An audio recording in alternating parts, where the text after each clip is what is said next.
নমস্কার। এই ছবি দেখতে পাচ্ছেন চন্দননগরে জগদ্ধাত্রী পুজো। আমি আর আমার পরিবার সবাই গেছিলাম জগদ্ধাত্রী ঠাকুর দেখতে।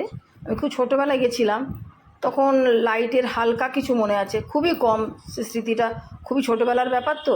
কিন্তু এবারে গিয়ে আমি যা দেখছি একদম অবাক করার মতো।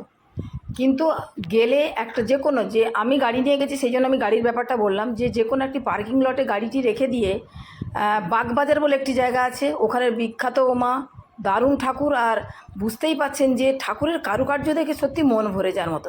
ওখান থেকে আপনি যেই দিকে যাবেন, আপনারা যেই দিকে যেই গলিতে যাবেন সেইখানে ঠাকুর।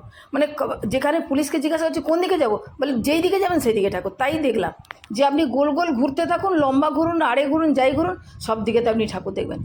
আর এখানে সোলার কাজের যে অপরূপ দৃশ্য, মানে বলে বোঝানো যাবে না আর ভোলা যাবে না।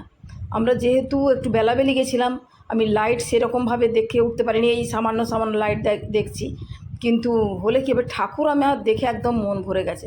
আপনারাও দেখতে পাচ্ছেন আমি যেরকম যতটা পেরেছি দেখানোর চেষ্টা করেছি।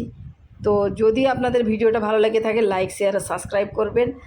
আর দেখুন কীরকমভাবে আমি আপনাদের কাছে তুলে দেখাচ্ছি। টোটাল 140টা ঠাকুর হয়, আর প্রত্যেকটা ঠাকুরেতে মার্কিং করা থাকে, এত নম্বর ঠাকুর, অত নম্বর ঠাকুর। কলকাতার মতো ওখানেও বাগবাজার আছে, বড় বাজার আছে। এই ঠাকুরগুলো প্রচণ্ড বেশি বিখ্যাত ঠাকুর, সবই ভালো।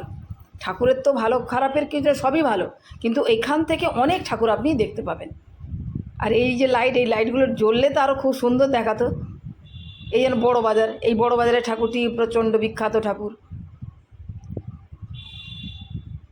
কখনো সময় হলে আপনারা একবার নিজেরা গিয়ে দেখুন, সত্যিই ভালো লাগবে, ভালো লাগার মতো। সোলার যে এত সূক্ষ্ম কারুকার্য, অবাক করার মতো। মানে তাতেই সমস্ত যে দুর্গা ঠাকুরের পুরো পরিবার, রামচন্দ্রের পুরো পরিবার ওই সোলার কাজের উপরেই বর্ণনা করে দেওয়া হয়েছে। অপূর্ব অপূর্ব। হাঁটতে পারলে সন্ধেবেলায় আসুন, আর যদি না হাঁটতে পারেন তাহলে একটু বেলাবেলি আসুন। ও টোটোতে করে টোটো দাদারা আপনাদের ঘুরিয়ে সমস্ত ঠাকুর দেখাতে পারবেন।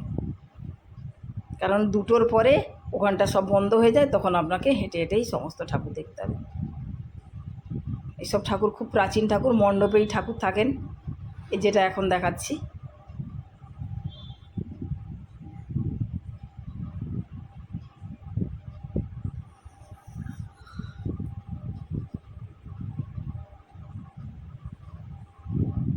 Thank you.